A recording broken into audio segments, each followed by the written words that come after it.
Em um mundo cheio de manchetes, nem sempre é fácil entender o que realmente está acontecendo. Aqui, a notícia é explicada com clareza, responsabilidade e verdade. Está começando Entenda a Notícia.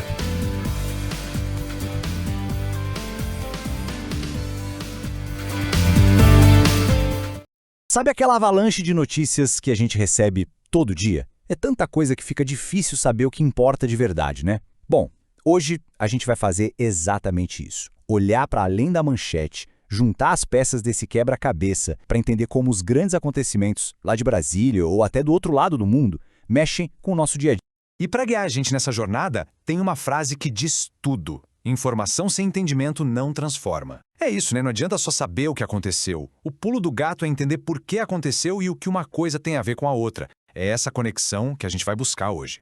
Então, vamos começar olhando para fora, para o cenário mundial. Às vezes a gente pensa, o que acontece lá na Europa ou numa crise no Oriente Médio, não tem nada a ver comigo. Mas olha, a verdade é que tem e muito. Essas decisões e crises internacionais acabam chegando aqui no Brasil e de um jeito que a gente sente no bolso, mesmo sem perceber na hora.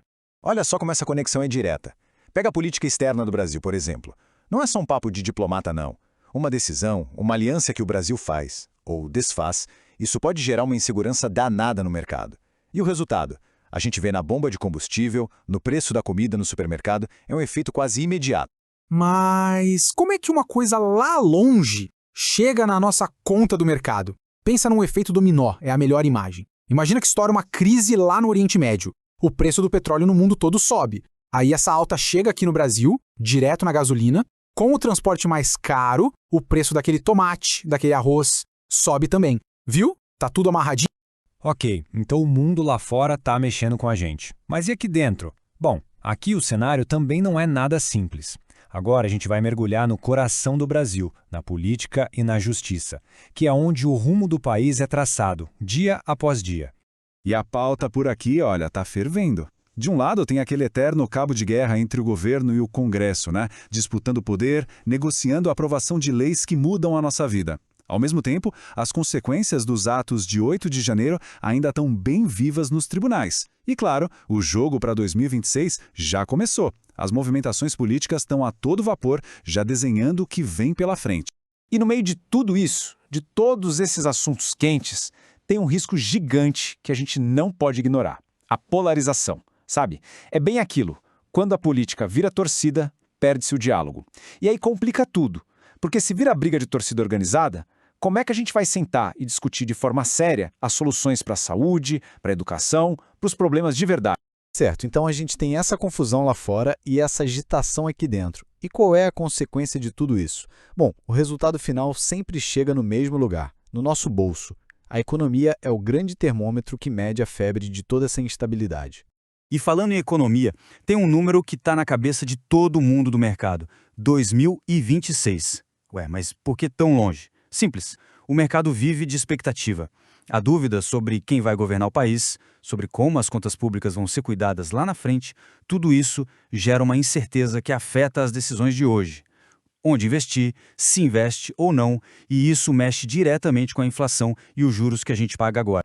Dá para pensar nisso como um efeito em cascata, passo a passo. Primeiro vem a instabilidade, seja política aqui dentro ou alguma crise lá fora. Isso gera o quê? Insegurança no mercado. Com o mercado inseguro, as projeções de juros e inflação sobem. E o último passo, a ponta final, o custo de vida aumenta para todo mundo. É uma reação em cadeia, bem clara. Mas, claro, a vida não é só política e economia, né? Seria até mais fácil se fosse. Para a gente ter uma foto real do Brasil, a gente precisa olhar para outras coisas. Para o pulso da sociedade, para o que está acontecendo no nosso cotidiano. Pensa só no tipo de notícia que a gente vê todo dia. Uma grande operação policial numa capital. Uma campanha super importante sobre saúde mental. Um alerta sobre uma onda de calor extremo. Cada uma dessas coisas diz muito sobre a gente. Sobre os nossos medos, nossas preocupações, os desafios que a gente enfrenta como sociedade.